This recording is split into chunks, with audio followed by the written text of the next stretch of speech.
He was a jazz legend, Emmy-nominated trumpet player and a musician and resident at MSU Denver. Ron Miles left a lasting impact here in the music scene before he sadly passed away last year. Well, this week, the Department of Music at MSU Denver will be honoring his life and legacy. Here to tell us a little bit more about the tribute concert is Shane Ensley. Shane, good morning. Good morning. Thanks for having me. Thank you for being with us. We know remembering him is incredibly important with his big legacy. For those who weren't lucky enough to know Ron Miles, can you tell us a bit about him?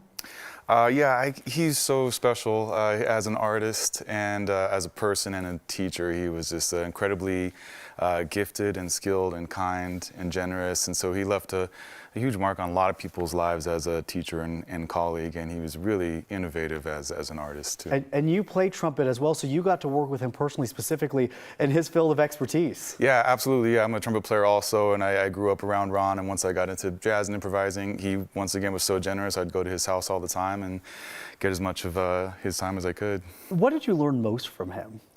Well, I think it was just like a pure passion for the music and just really being purely like an artist, a pure artist and scholar, and he was really inspiring that way. And that says a lot for any musician, but especially in jazz where it's really all about your feeling, really all about your emotion in the moment. Yeah, so much improvising and individual creativity. You know, Ron was a fantastic composer, completely unique voice on the instrument too. No one played like him, and for me that was something very inspirational that he was so individual in his approach. Yeah, absolutely. So how is MSU Denver going about honoring him?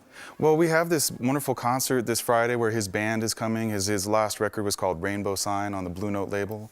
And it's he rounded up some of the really best musicians in the world. It's Bill Frisell guitar, Jason Moran on piano, Brian Blade on drums, and Thomas Morgan on bass. And they are really some of the premier musicians in the world. So they're going to play his music and honor. So I'll celebrate his music and life, and it's going to be a very sad but very meaningful gathering for all of us. Absolutely, and we have some of the details there about the event. What can people expect if they go?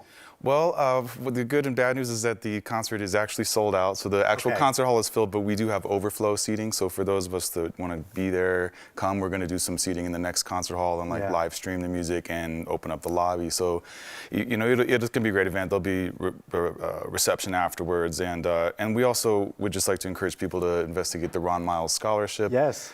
From what I understand, was one of his few sort of expressed wishes in his last days that he was interested in having a scholarship in his name, and that's something that we feel is like the best thing we can do at this point is honor his legacy by empowering other young musicians to come. Absolutely. Tell us a little bit about the scholarship, if you don't mind, for people who've never heard of it before. Sure. Yeah, it's brand new. We're just working to endow it now. That's why it would be great. The more contributions we get, the better. But it'll be a scholarship most specifically to participate in the program that Ron created at MSU Denver, which is the Jazz and American Improvised Music program. So we would specifically look for a young person that is interested in jazz and improvising American music. And trying to extend that scholarship to them to create access at MSU Denver. I find this fascinating because the way you describe him is that he is somebody he really trained, future generations, and even after his passing, he's still continuing to do just that. Exactly. That'd be the best thing we could do is honor his name and remember him that way. And the fact that the concert's already sold out, that says a lot about what people think of him. It does. He was so beloved by so many. He was really, really special as a person, and we're going to miss him forever, yeah. Awesome. Well, really quickly, where can people go to find information about that scholarship and make donations to it? You can go to the msudenver.edu website. I would recommend just searching Ron Miles Scholarship, and it'll pop right up. There's information about the concert this Friday and about the scholarship. So yeah, we'd appreciate you taking the time to look into it. Absolutely. Well, Shane Ensley with us this morning. Shane, thank you very much. Thank you very much. Appreciate you being here. Thank you.